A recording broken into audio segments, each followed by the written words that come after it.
Ranked choice voting, the Utah way. How a conservative state piloted better elections for voters, lessons from 4 of the movement's leaders. January 1st, 2026, marked the conclusion of a remarkable experiment in American ranked choice voting.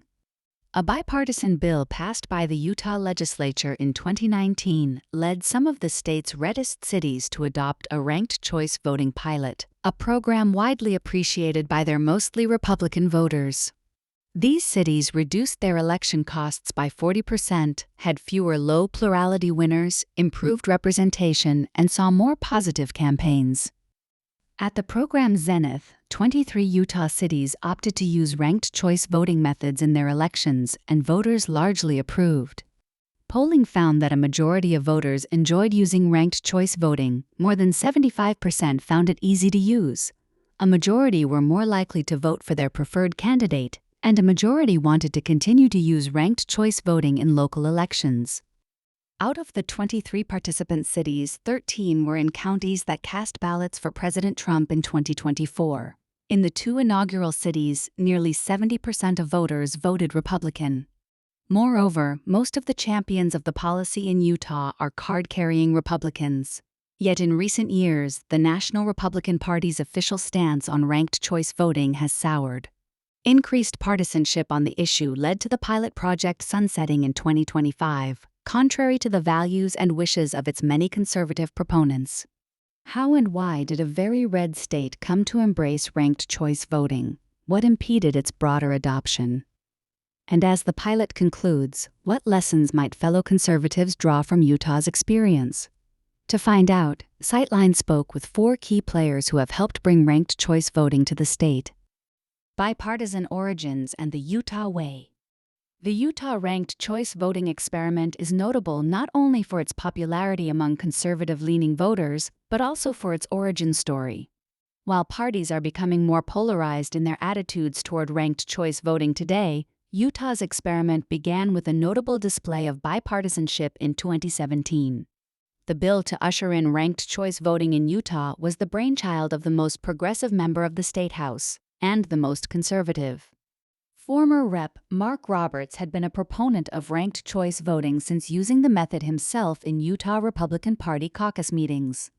In my neighborhood caucus, the precinct chair was a huge proponent of ranked choice voting.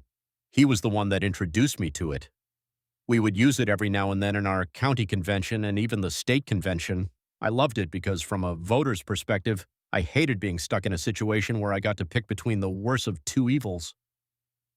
Roberts attempted to advance the policy when first elected to office but faced strong pushback from county clerks who argued that it would be far too expensive to implement given the limitations of their voting equipment. Undeterred, when it came time to solicit proposals for new voting equipment, Roberts ensured the new machines would be ranked choice voting compatible. Former Rep.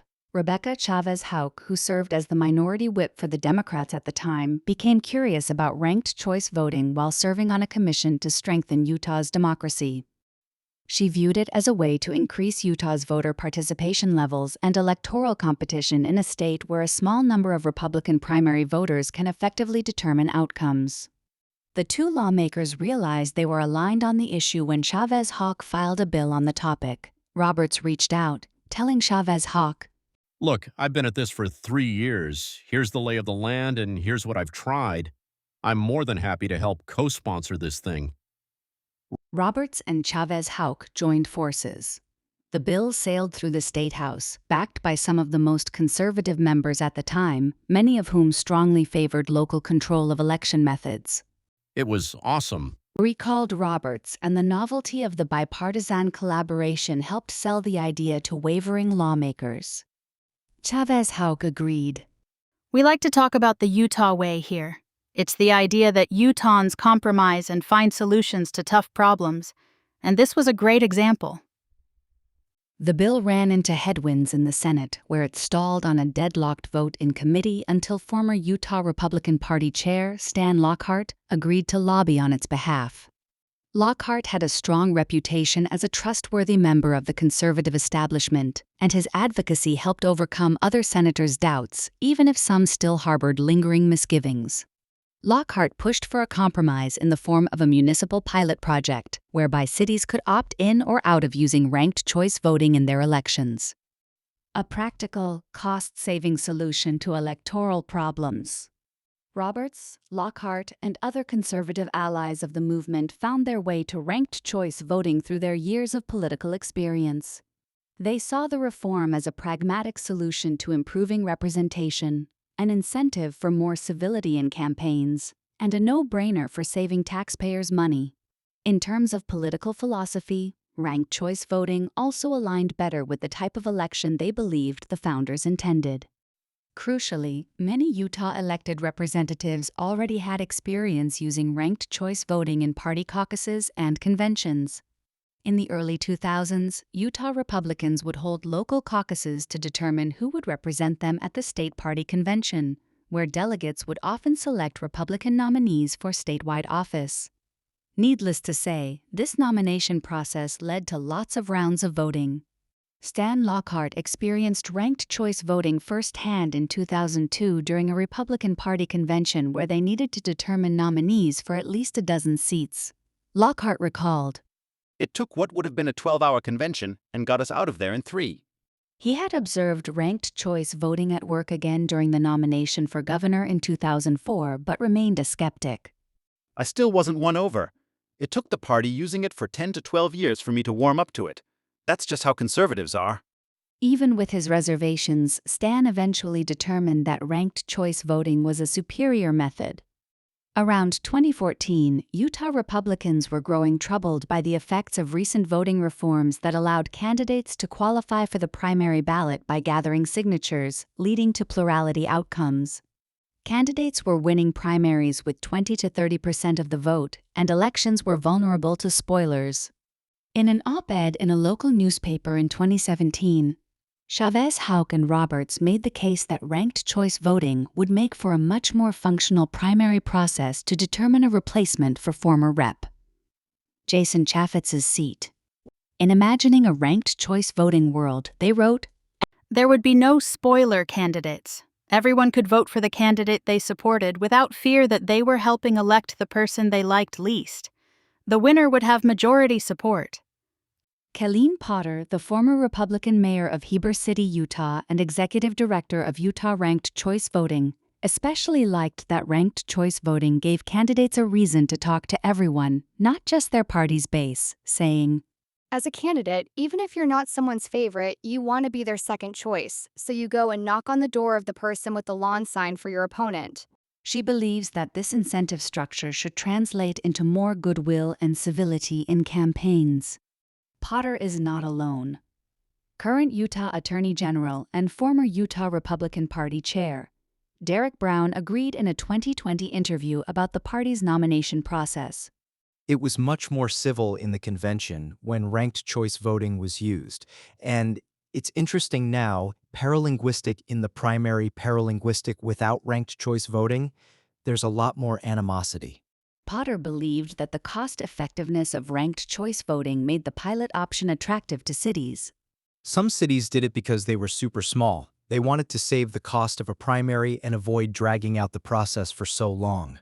Indeed, a 2025 Fair Vote analysis found that Utah's ranked choice voting pilot program cut the cost of local elections by 40% and saved taxpayers $800,000.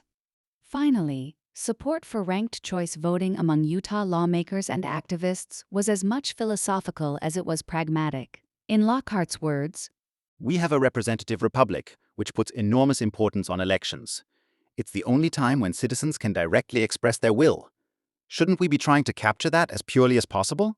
getting a key clerk to champion the pilot. Utah's state legislature enshrined the ranked choice voting municipal pilot in law, but implementation was still a challenge. There was tremendous opposition to ranked choice voting among a few key stakeholders: campaign consultants, many incumbent politicians, and, critically, county clerks. Initially, no clerk was willing to administer a ranked choice voting election, even if the cities voted to try it.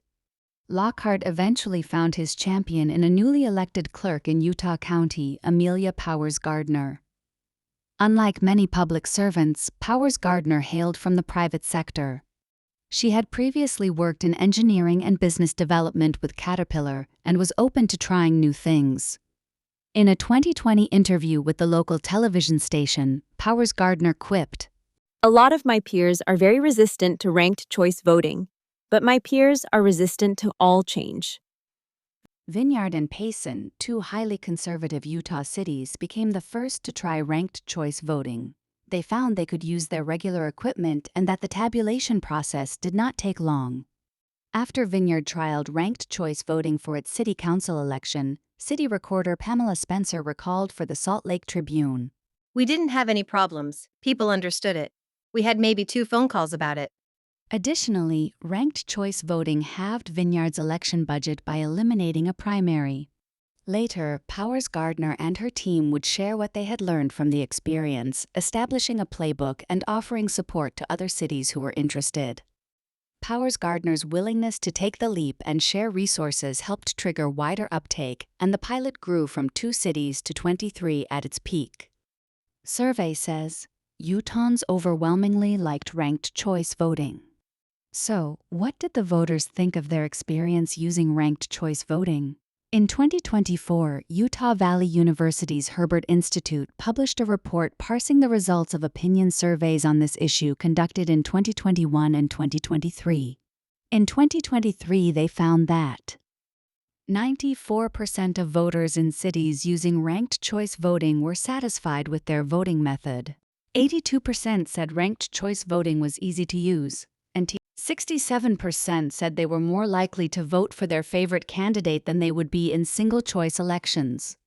Additionally, the Sutherland Institute, Utah's oldest conservative public policy think tank, released its own survey report that broadly corroborated these strong results. The top-line finding, 60% of likely Utah voters believed that ranked choice voting should remain an option for Utah cities and towns. The report also concluded, quote, "Voters who said they had participated in a ranked choice vote process were more likely to support it as a voting method than those who had never used it. This increased support is consistent across all election types," end quote. A Sutherland Institute vice president would ultimately speak out against efforts in the legislature to end the pilot early. End of the road. National pressures bear down on Utah. Despite statewide pride in the Utah way, Utah was not immune to the influence of national politics. Lockhart lamented, As soon as Trump blamed ranked choice for Sarah Palin's loss in Alaska, well, that was the end of ranked choice voting in Utah. In January 2023, the Republican National Committee passed a resolution condemning ranked choice voting without debate, according to Lockhart. The number of participating cities in Utah dropped from 23 to 12, then to 4. Kelleen Potter thinks that the Utah ranked choice voting pilot was made more vulnerable by the fact that the state had passed its initiative relatively quickly and easily. Now that I've been involved in this issue nationally, I've realized most states have had to build up a big grassroots effort before they even get to legislation. We just skipped that step and have had to educate people post-fact. When criticism of ranked choice voting came from the National Party, the lack of context made it easier for people to sort it into a partisan bucket. According to Potter, The attitude became, "You're a good Republican. You're not supposed to like ranked choice voting." recent political science literature largely backs these observations about the power of the national parties to shape voters' perceptions of ranked choice voting. When party elites condemn a policy, party members tend to adopt the same stance. The party polarization of ranked choice voting was a frustrating turn in the discourse for Utah Republican ranked choice voting proponents, not least of all because they thought their own party allies were misunderstanding the core proposition of the reform. Mark Roberts argues that the system better reveals the preferences of the electorate, and by extension, he thinks it likely would serve to elect more Republicans in Utah rather than fewer, given that it's such a conservative state. Research bears out his theory. Roberts felt that conservative critics of ranked choice voting often self-sabotaged their engagement with ranked choice voting. According to Roberts, in Sandy, one of the larger participant cities, detractors waged a campaign urging voters to only select one candidate and to avoid ranking their choices in an 8-person race. As a result, a Democrat narrowly won the mayoralty in the conservative city, and voters were unenthused by the process. In Roberts' words, There was a lot of stuff on social media that was designed to confuse voters, so they didn't really know how to approach the election. It was unfortunate. Republican ranked choice voting backers were also hearing from their colleagues that they were under enormous pressure from national groups such as the American Legislative Exchange Council, ALEC, and the National Republican Party to oppose ranked choice voting in Utah. Potter recalled one incident at a Republican women's conference where attendees castigated a Utah City Council member for her defense of ranked choice voting. They were going on about how Utah gets an F in elections because we had ranked choice voting, and she stood up and said, "My city loves it. We saved a ton of money," and she got really harassed for that. The ordeal was alarming enough that the council member attempted to recruit the help of Utah U.S. Senator Mike Lee to urge the national activists to stop upbraiding local officials. According to Potter, vocal individual detractors mobilized by misleading information would passionately appeal to city councils to drop the pilot, and they often succeeded. Regarding this constituent pressure, Roberts recalled, It doesn't matter how much data or information you give someone. Emotionally, they've already made up their mind. There was a small group of people in Utah that would just go around all these city council meetings, not even their own cities, and be loud and rile people up. Some even sent scary emails. I think a lot of city councilmen decided they didn't want to deal with it. Stan Lockhart also found national influence from pro-ranked choice voting actors more of a hindrance than a help. He thought national funders pushed too fast to launch citizen initiatives in other states, and that doing so helped meld the ranked choice voting brand with progressivism. I think the lesson here is that reformers need to be patient. Conservatives will default to the traditional mode of doing things if they see too much changing too fast. Lockhart recalled his own initial skepticism of ranked choice voting. As a conservative, if someone brings you something you're unfamiliar with, you are suspicious. You're wondering what they know that you don't. This runs through your head even as you're seeing good evidence. It was only when I finally did a deep dive for myself with a trusted friend that the scales tipped for me. Moving forward, a call for strategic patience.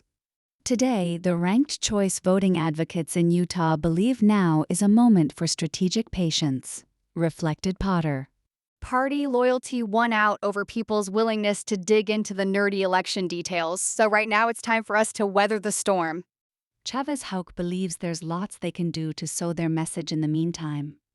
We need to document our work so that others can replicate and build upon it when the time is right. We also need to invest in the next generation. She believes they can foster civic education on voting methods at Utah's colleges and universities and perhaps encourage student groups to try ranked choice voting for their own elections. There's also hope in pushing a legislative provision enabling the cities who have been using ranked choice voting to continue doing so. Now that everyone is used to using it, they don't want to give it up. Despite the pilot sunsetting, there likely remains a large constituency that prefers ranked choice voting to the alternative. Roberts concluded, I think there's a lot of people that experienced it and liked it, both as candidates and voters, and a lot of people will want to see it again. He and his collaborators also see the tides beginning to change among national groups like ALEC, where pro-ranked choice voting conservatives successfully struck anti-ranked choice voting language from model voting reform legislation in a recent meeting. There are people on those committees now that are supportive of what we're trying to do. When asked what gives him hope for this reform, Stan Lockhart pointed to the big picture. As our society becomes more and more polarized, people will look for ways to turn down the heat in our political system, and ranked choice voting might end up being an acceptable reform to both parties. It's a long-term play to fix the incentives and make elections better.